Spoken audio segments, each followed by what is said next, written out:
First ever factory outlet Mukunda jewelleries Kukatpally, Khammam, Kothapet, Somajiguda, Hanumakonda and Suchitra.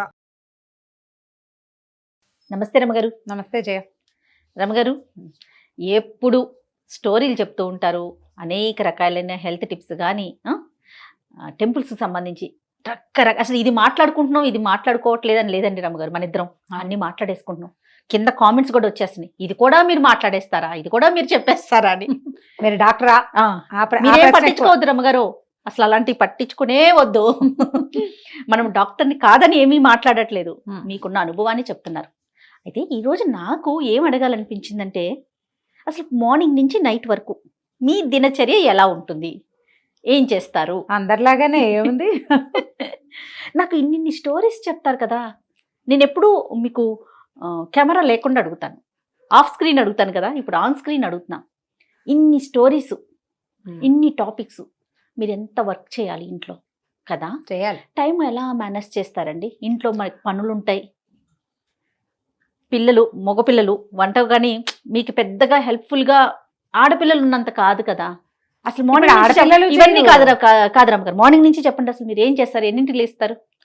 6:30, 7 మధ్యలో. ఇది వరకు బాగా ఎర్లీగా లేచేదాన్ని జయ. ఒక సంవత్సరంన్నరగా కొంచెం హెల్త్ డిస్టర్బ్ అయింది. మెనోపాజ్ ఇష్యూస్ వస్తాయి నా ఏజ్ వచ్చేసరికి, న్యాచురల్లీ వచ్చేవే, అందరికీ వచ్చినట్టే. అయితే వాటిని బీట్అవుట్ చేస్తూ ఉంటాను నేను. మామూలుగా ఈ స్టేజ్లో అందరికీ డిప్రెషను, విసుగు, జీవితం మీద చిరాకు, పక్కనున్న మనుషుల మీద ఇష్టాలు, విసుగు చాలా వస్తాయి, నాకు కూడా వస్తుంటాయి. ప్రతిసారి దాన్ని రాత్రిపూట దాన్ని తోసేస్తానన్నమాట. కాస్త ఎక్కువ బాగా నిద్ర పట్టకపోతే, రాత్రి బాగా పడుకోలేదు, మధ్యలో మెలకు వచ్చేస్తే కొంచెం లేటు, బాగా నిద్ర పట్టేసిందంటే 6, 6:10, 6:05 అలా లేచేస్తాం. ఓకే. అయితే ఇది వరకు చేసేవాళ్ళం కాదు, కానీ ఇప్పుడు ఫోన్లు చూసుకునే గోల ఒకటి ఉంది కదా. ఈ పొద్దున్నే 6ంటికి లేచి ఫోన్ మాత్రం తీయను నేను. 6 గంటలకు లేస్తే ఏదో ఒక తలుపు తీసి కాస్త గాలిని ఆస్వాదించడం ఒక 2 నిమిషాలు. అమ్మయ్య దేవుడా, ఇవాళ మంచి అవకాశం ఇచ్చావు. ఈ వాక్యం అనుకోకుండా రోజు మొదలు పెట్టినాం.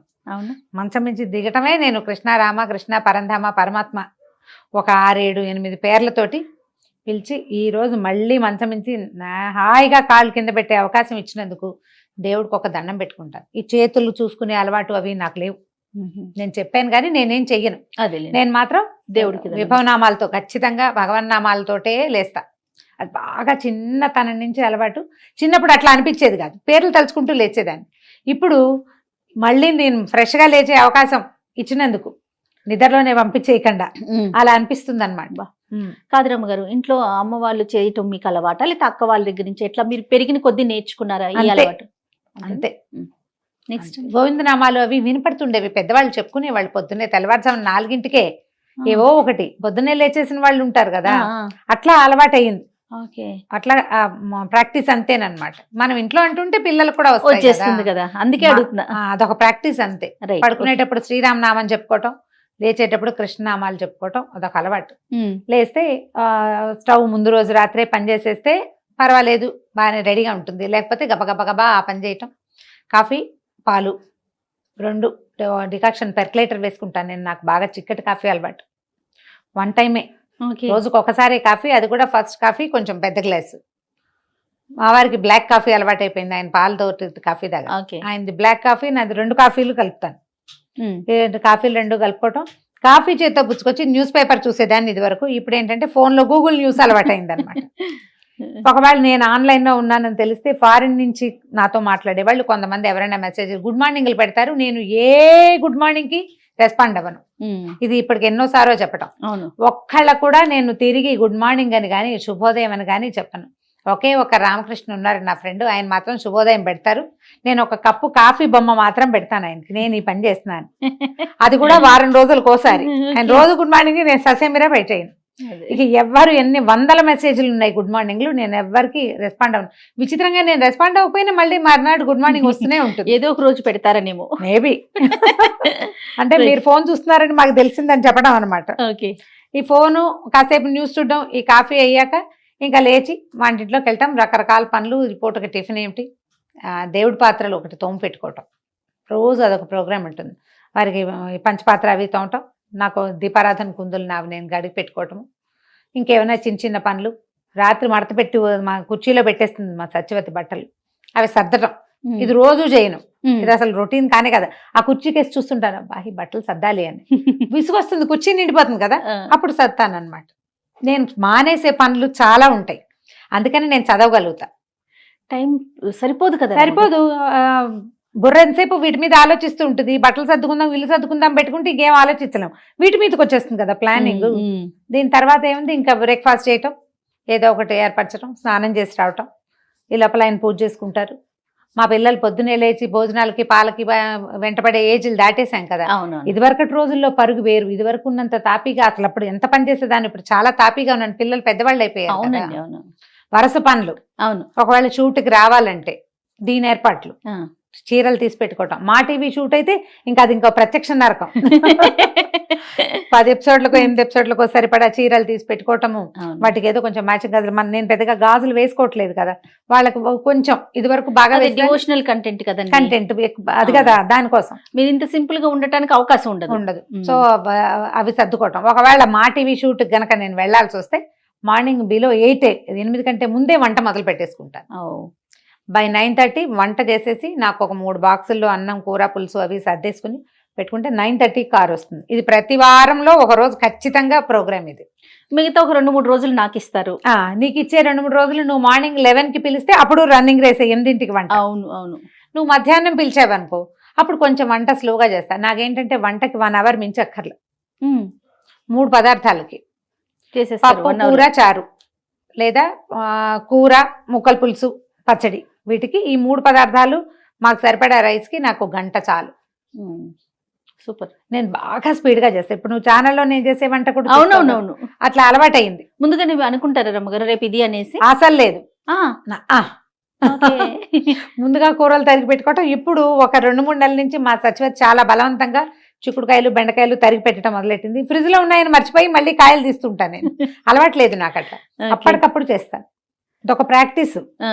ఇప్పుడు ఈ ప్లాన్డ్ గా చేయటం ఒక పద్ధతి అయితే, ఏ ప్లాన్ లేకపోయినా ఏదో ఒకటి ఆ టైంకి చేసేయటం ఒక పద్ధతి. ఆ స్పీడ్ అలవాటు అయిపోయి అట్లా. నేను మా చిన్నకాయని చూసేదాన్ని జయ బాగా. మా ఆండక్క పని చాలా బాగుంటుంది, మంచి స్పీడ్. మా విజయకాయ పని కూడా చాలా స్పీడే. ఆండక్కది అన్ప్లాన్డ్ అయినా ఎంత పనైనా చేసేసే తీరనమాట. బాగా 5 ఏళ్ళు తనతో పాటు ఉన్నాను, వాళ్ళతో ఉన్నాను నేను. 6th to 10th క్లాస్ మా చిన్నకాయ దగ్గర ఉన్నా. అందుకని బాగా దగ్గర నుంచి చూడడం వల్ల ఇక ఏ పని చేసేయటమే, చేసి అవతల పారేయటమే తప్పిస్తే ఇక వెనక్కి చూసుకునే పని లేదనమాట. ఇది అయిపోతాం, బ్యాగులు చదువుకోవటం. ఇప్పుడు ఇందులో నా చదువు లేదు కదా ఎక్కడ. అవును. ఒకవేళ నేను షూట్ లేకపోతే 12-12:30కి వంట అయిపోతే ఏదైనా ఒక పుస్తకం పుచ్చుకుని కూర్చుంటాను నేను. ఆ పుస్తకాల్లో కథలు ఉన్నాయి, వ్యాసాలు ఉన్నాయి, పాతవి పురాణం, సీతగారివి ఇల్లాలు ముచ్చట్లు ఉన్నాయి, మాలతీ చంద్ర వంటలు, పిండి వంటలు ఉంటాయి. తర్వాత ఏమో శ్రీరమణ గారివి మానవ సంబంధాలు, అలాంటి పుస్తకాలు కూడా ఇష్టం నాకు. అవి చదువుతుంటే ఏంటంటే నేను మాట్లాడడానికి నాకు ఒక కొత్త యాంగిల్స్ దొరుకుతూ ఉంటాయి. ప్రతిసారి మన యాంగిల్సే ఉండవు, నా ఆలోచనే కాదు. నా పద్ధతి ఏంటంటే ప్రతిసారి నేను కొత్తవి చదివినప్పుడల్లా నా ఆలోచన సాధారణంగా నేను నా ఐడియాస్ కొత్త దారులు వెతుకుతూ ఉంటాను, అందులోకి వెళ్తాను. అండ్ దాన్ని అప్లై చేయడానికి ట్రై చేస్తాను. అది నేను అందరికీ చెప్తాను కూడా. మనిషి నిత్యము విద్యార్థిగానే ఉండాలి. నా పందా ఇంతే, నేను ఇంతే చేస్తా, నా పద్ధతి ఇదే అనడానికి వీల్లేదు. అది ఆ పందా ఎప్పుడు కుదురుతుంది? మనం ఉప్పేసి కారం వేసి చారపడేస్తాను చూడు, అక్కడ కుదురుతుంది నీ సొంత పందా. కానీ లైఫ్ లో కుదరదు. ఎందుకంటే లైఫ్ ప్రతిరోజు ఏదో ఒక కొత్త దాన్ని మనకి నేర్పిస్తుంది. మనకు అసలు తెలియని ఒక కొత్త కష్టాన్ని మన మీద పడేస్తుంది. మందే కాకపోవచ్చు అది, అవును, చుట్టుపక్కల వాళ్ళది కూడా. ఏదైనా ఒక కొత్త సమస్య వస్తే how to deal with that అనేది మనకి తెలియాలి కదా. బుక్స్ చదవటం వల్ల చాలా విషయాలు తెలుస్తాయి, చాలా కొత్తవి టాపిక్స్ రేజ్ అవుతా ఉంటాయి. ఇది కూడా మాట్లాడొచ్చా, ఇది కూడా ఉందా అనే విషయం అర్థమవుతుంది కదా రమ్మ గారు. ఇప్పుడు పుస్తకాలు ఫోన్ లో కొన్ని యాప్స్ ఉన్నాయి, అవును, దాంట్లో నుంచి కథలు చదువుకుంటా. ఓపెన్ గా ఉన్న పుస్తకాలు చదువుతాను. షూట్కి వస్తే ఎట్లాగో సాయంత్రం దాకా ఇక్కడే సరిపోతుంది. అవును, మళ్ళీ ఇంటికి వెళ్తే రాత్రి వంట చాలా సింపుల్. నా తిండి చాలా తక్కువ కదా, అవును, నేనేదో కొంచెం తింటాను. ఒక రోజు తిని కూడా ఈవినింగ్ ఏదైనా స్నాక్ లాంటిది తింటే రాత్రికి జంపే. ఆయన వాళ్ళకి భోజనం, మాకేంటంటే వారికి వేరు, పిల్లాడికి వేరు. పిల్లలు అన్నం తింటారు, ఆయనకి రొట్టెలు కావాలి. ఈ 2 చేస్తాను. ఇది ఏళ్ల తరబడి అట్లా అలవాటైపోయింది. ఏదో ఒకటే చేయటం లేదు. కాదు రమ్మగారు, ఎంత లేట్ అయినా మళ్ళీ మీరు వెళ్ళి చేయాల్సిందే వంట. రాత్రి 10ంటికి వెళ్ళినా నేను చపాతీలు చేయవలసిందే.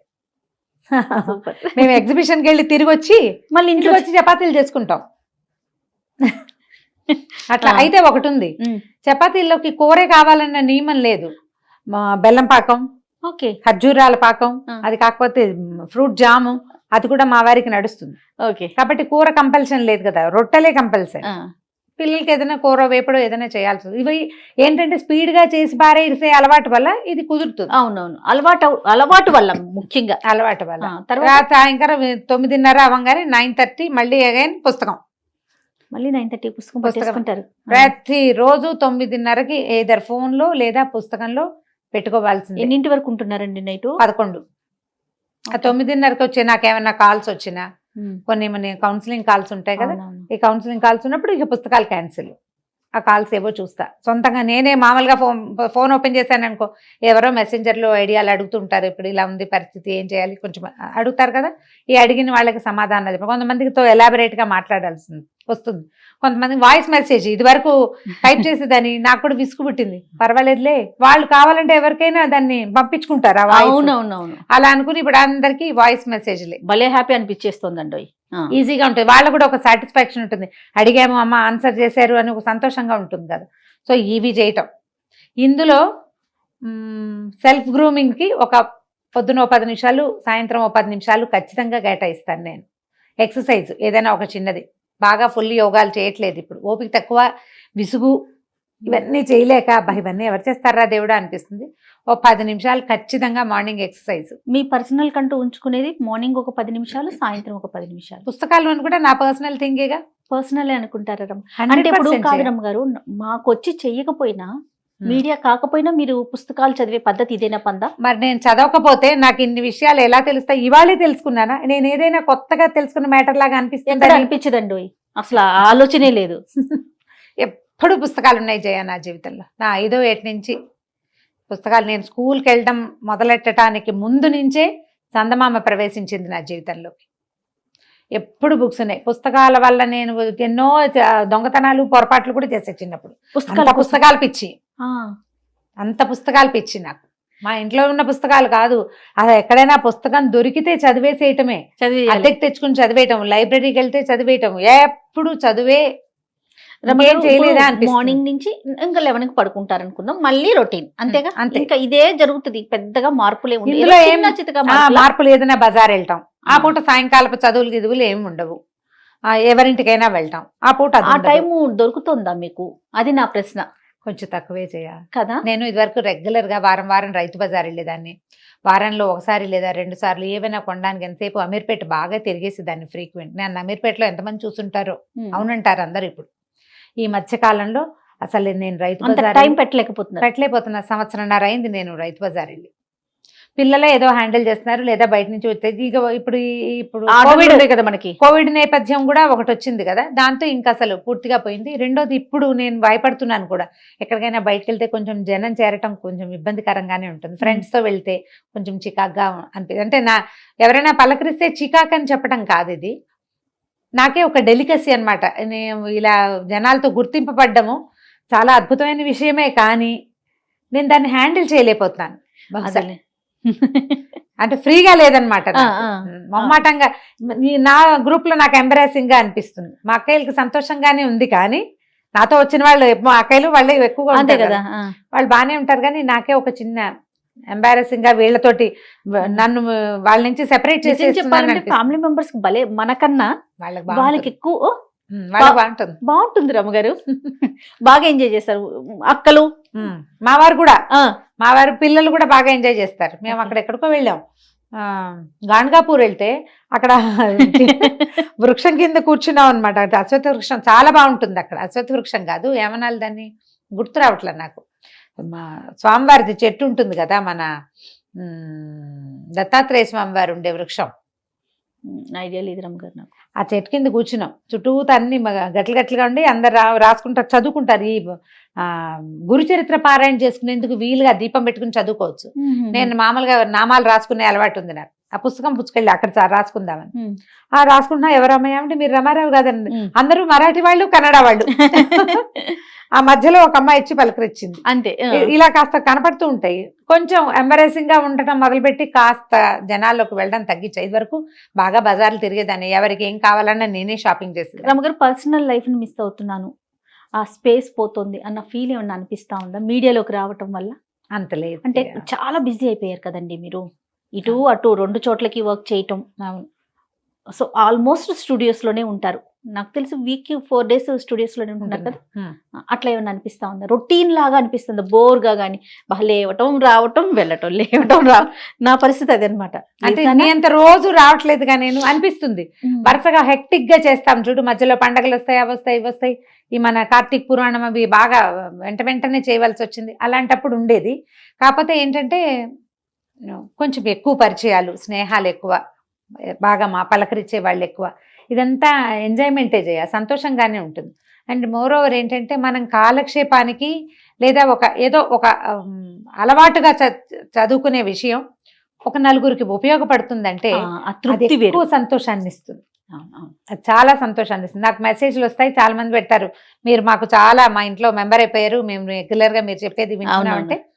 నేను చెప్పగలిగే మామూలు విషయాన్ని సాధారణమైన విషయంగా నేను చెప్పేదాన్ని ఎవరైనా వింటారు, వాళ్ళకి నచ్చింది అండ్ వాళ్ళ లైఫ్ లో అది వాళ్ళకి ఉపయోగపడుతుంది అంటే ఏమిటి, భగవంతుడు మన జీవితానికి సార్థకత ఇక్కడ ఇచ్చాడు, ఎందుకు పుట్టామో అనిపిస్తుంది ఆ జీవితంలో. అప్పుడప్పుడు మనకి చాలా విసుకొస్తుంది, రకరకాల సమస్యలు ఇంట్లో అనుకో, అప్పుడే మన హెల్త్ బాగోపోవటం, అప్పుడే చుట్టాలు రావటం, మనం ఎక్కడికైనా వెళ్లాల్సి రావటం, ఏ పని మానగలిగే అవకాశం లేకపోవటం, అన్ని మనమే మోస్తున్నాం అనిపించటం, అలాంటప్పుడు చాలా విసుగ్గా ఉంటుంది. దానికి ఇది ప్లస్. ఇలా ఎవరైనా మన మాట వింటారు, మనం చెప్పేది ఒకళ్ళకి యూజ్ అవుతోంది అంటే అది ఎంత ప్లస్సో. ఆ ప్లస్ నా రొటీన్లో ఏంటంటే నాకు చాలా పెద్ద ప్లస్ అన్నమాట. బరువుగా అనిపించిన చేత కావట్లేదు అనిపిస్తుంది, పెద్ద వయసు పెరుగుతుంటే కొంచెం అనిపిస్తుంది. అయినా ఖచ్చితంగా ఈ బూస్ట్ నాకు రోజులో ఒక 3-4 మెసేజ్ల ద్వారా దొరికేస్తుంది. సూపర్. అది డైలీ రొటీన్ లోకి వచ్చేసి అనమాట. ఫోన్ చూసేదాన్ని కాదు ఇది వరకు, ఇప్పుడు రొటీన్ గా ఫోన్ ఒకటి నా రొటీన్ లో భాగం అయిపోయింది. అంతే మన రొటీన్. అంతే. ఇందులో మా సాధారణ గృహిణికి డిఫరెంట్ గా ఏమైనా ఉందా? ఎవరికైనా ఏముంటుంది? ఏముండదు. అంటే మీది కొంచెం వేరుగా ఉంటది కదా రమ్మగారు, ఎందుకంటే మీ ప్రెజెంటేషన్ ఉంది, హౌస్ వైఫ్ గాను రెండు మీరు నిర్వర్తించాలి కదా. ఒకటి పాత్ర అయితే అది వేరు. అవును కదండి. ఇప్పుడు నేనున్న ఓన్లీ హోస్ట్, నా ప్రొఫెషన్ ఏంటి, నేను హోస్ట్. ఇంట్లో నా పనులు, ఇప్పుడు మీరు చెప్పిన పనులు ఏవి నేను అంతగా చేయలేకపోతాను. పొద్దున్న నుంచి సాయంత్రం దాకా నా ప్రొఫెషన్ ఇదే కాబట్టి ఇక్కడే ఉంటాను, నాకు సపోర్టివ్ గా అమ్మున్నారు కాబట్టి సరిపోతుంది. అట్లా మీది వేరు మాది వేరు ఉంటుంది కదా. అదే పిల్లలు చిన్నప్పుడు వేరే రకంగా ఉండేది, పెద్దవాళ్ళు అయ్యారు ఇప్పుడు. అంటే అప్పటికి మీరు ఇట్లా జాబ్ కానీ ఏది లేదు కదా, ఒక అవకాశం లేదు కాబట్టి. సో బాగుంది రమ్మ గారు, super. Thank you so much. Thank you. నమస్తే.